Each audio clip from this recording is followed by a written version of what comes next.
Welcome to our channel. Hi friends, সবাই কেমন আছো? আজ আমি আবার এসে গেছি তোমাদের মাঝে একটা নতুন রেসিপি নিয়ে, বিলাতি আমড়ার মোরব্বা রেসিপি। প্রথমে একটা দেখো বিলাতি আমড়াকে নিয়ে নিয়েছি, ওটাকে আমি আস্তে আস্তে কেটে নেব। এখানে আমার চাকুটা অনেকটা ধার আছে, তাই আমি একটু আস্তে আস্তেই করছি। এইভাবে আমি ভালো করে এটাকে ছিলে নেব, আর মাঝখানের যে আঁঠিটা আছে ওটাকে বাদ দিয়ে দেব। আমি এখানে 10 থেকে 12টা মতো আমড়া নিয়েছি।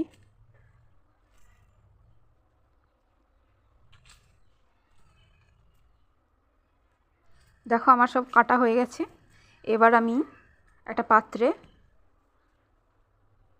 2 কাপ মতো জল নিয়েছি। এখানে আমি 10 থেকে 12 চামচ মতো সুগার অ্যাড করে দিচ্ছি। দিয়ে এটাকে একটা রস বানিয়ে নিয়েছি। তার মধ্যে আমড়াগুলোকে আমি দিয়ে দিলাম। এখানে আমি পরিমাণ মতো লবণ দিয়ে দিচ্ছি। দেখো সামান্য পরিমাণে দেবে এটা। দিয়ে এটাকে ভালো করে মিক্স করে দিই।